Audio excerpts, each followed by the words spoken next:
All right, let's talk about the biggest lie on the internet. Seriously, it's a lie we all tell, probably multiple times a day, and all it takes is a single click. Yep, I'm talking about that little checkbox, I have read and agree to the terms and conditions. But what are we all actually agreeing to? Let's find out. So be honest with me for a second. When was the last time you did it? Last week? Last year? Ever? Yeah, the reality is pretty much nobody reads these things. We just want to get to the app, the game, the service.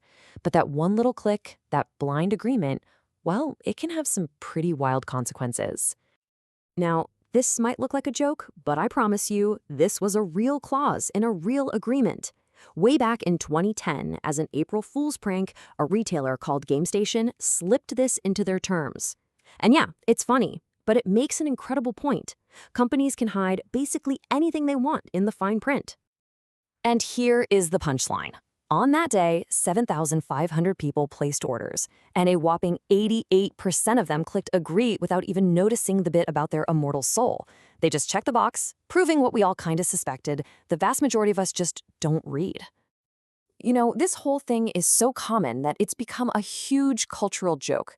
South Park famously did an entire episode about it, where a character agrees to become part of a horrifying experiment just by not reading the iTunes terms of service. And it's hilarious because it feels so true. We're all just one unread clause away from who knows what. So that brings us to our first big topic, the lie we all tell. We're going to break down what these documents even are and, more importantly, why they exist in the first place. Okay, so at its core, an end-user license agreement, or EULA for short, is a legal contract. It's not just a friendly suggestion or some guidelines. No, it is a binding agreement that lays out exactly what you can, and more often, what you cannot do with the software you're about to use. And this gets us to maybe the single most important idea to wrap your head around. When you get software, you are not buying it, not like you buy a car or a book. You are buying a license. Let's dig into why that distinction is so critical. So why a license? Well, it's all about control. See, if a company actually sold you a copy of their software, you'd have certain rights by law, like the right to sell it to someone else when you're done with it.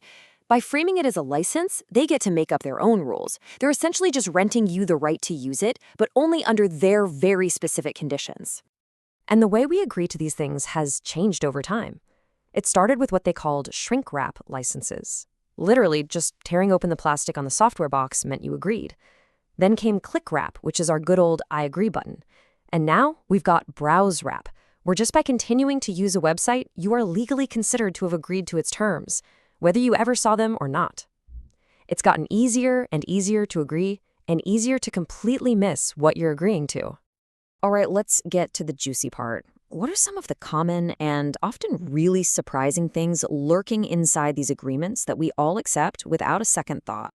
First up, you can't sell it. Think about it. You can sell a book you've read or a CD you're tired of. But that software or that digital game you paid good money for? Nope, it's not really yours to get rid of. The EULA almost always says you can't transfer your license to anyone else. Okay, this one is huge. You are very often giving companies a blank check to collect your data. And I don't just mean how you use the app. It can be a lot more than that. And the EULA gives them really broad permission to use that data in ways you probably wouldn't be comfortable with. This next one is a big deal, especially for gamers and creators. A lot of EULAs, particularly for video games, state that anything you create inside their software, a custom map, a piece of art, a cool character mod, is actually owned by the company, not you. Now here's a real power move. Most of these agreements have a clause that lets the company change the rules whenever they feel like it. And your choice? Well, you can either accept the new terms or you lose access to the software you paid for. And usually, you're not getting a refund. And finally, what if their software crashes your computer, deletes all your important files, or causes some other kind of damage? The EULA almost certainly says, tough luck, not our problem. They try to take on as little legal responsibility for their own product as humanly possible. So after hearing all that, you've got to be wondering, can they really get away with all this? Do these incredibly one-sided contracts actually hold up in court? Well, the answer? It's complicated. It really, really depends on where you are in the world. So in the United States, courts have generally sided with the companies. They tend to uphold these click-wrap agreements even if you only get to see the terms after you've already paid. But if you hop over to the European Union, it's a different story. They have much stronger consumer protections. Over there, a clause is often only enforceable if it doesn't violate a consumer's reasonable expectations. And some countries, like Germany, are even stricter. They say you have to see the terms before you buy, otherwise the whole deal might be invalid. And that really brings us to the final big question. Our entire digital world is built on this foundation of one-click agreements. We have to click I agree just to participate. But if nobody's reading the terms, and those terms are non-negotiable, and sometimes not even legally enforceable, what does our agreement really mean? It's the central mystery behind the biggest lie on the internet.